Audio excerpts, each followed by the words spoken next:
जम्मा नेपाली 4.5 करोड रुपियाँ लगानी गरेर तपाईँले पाउँदै हुनुहुन्छ दुबईको शेख जायद रोड अगाडि आफ्नो अपार्टमेन्ट, जुन चाहिँ हुनेछ तपाईँको 750 स्क्वायर फिटको, डाइरेक्टली कनेक्टेड विथ मेट्रो। र यसमा चाहिँ तपाईँले टप टियर डेभलपरबाट पाउँदै हुनुहुन्छ 50-50 को फ्लेक्सिबल पेमेन्ट प्लान, जसमा तपाईँले 20% को डाउन पेमेन्ट गर्नुभयो भने तपाईँको हुन्छ 90 लाख रुपियाँ र यसमा तपाईँले 4% को गभर्मेन्टको फी पे गर्नुपर्छ, जुन चाहिँ तपाईँको 18 लाख। एज अ टोटलमा चाहिँ तपाईँले इनिसियल फेजमा 1 करोड 8 लाख रुपियाँ पे गर्नुपर्ने हुन्छ र बाँकी रहेको 30% चाहिँ तपाईँले 3 वर्षमा पे गर्नुपर्ने हुन्छ र तपाईँको युनिट ह्यान्डओभर हुँदाखेरि चाहिँ तपाईँले बाँकी रहेको 50% पे गर्नुपर्ने हुन्छ, जुन चाहिँ तपाईँको 2 करोड 25 लाख रुपियाँ हुन्छ। यसमा चाहिँ अब ट्विस्ट छ, जुन तपाईँको 50% ह्यान्डओभरको टाइममा छ त्यो पैसा चाहिँ हजुरले आफ्नो खल्तीबाट पे गर्नु पर्दैन, तपाईँले चाहिँ त्यो दुबईको ब्याङ्कहरूबाट लोन पाउनुहुन्छ।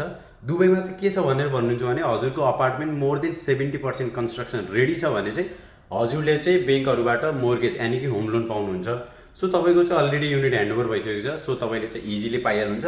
तपाईँले मोर्गेज पाइसकेपछि हजुरको जुन अपार्टमेन्ट छ हजुरले चाहिँ त्यसलाई रेन्टमा हाल्नुहुन्छ। सो हजुरले के गर्नुहुन्छ, रेन्टबाट आएको पैसाले चाहिँ यता घरको किस्ता पे गर्नुहुन्छ र आफ्टर सर्टेन टाइम तपाईँको किस्ता सकिन्छ र तपाईँले चाहिँ जुन पनि बनाउँदै हुनुहुन्छ रेन्टल रिटर्न त्यो चाहिँ हजुरको सबै खल्तीमा नै जान्छ। सो हजुरले चाहिँ 50% मात्रै पेमेन्ट गरेर दुबईमा चाहिँ आफ्नै अपार्टमेन्ट ओन गरेर ट्याक्स फ्री रेन्टल रिटर्न बनाउन सक्नुहुन्छ। यसमा चाहिँ अब तपाईँ इन्भेस्ट गर्न चाहनुहुन्छ भने चाहिँ अगाडि मेरो नम्बर छोडिदिएको छु, कल गर्नुहोस्, व्हाट्सएप गर्नुहोस्, तपाईँको लागि युनिट म बुक गरिदिन्छु।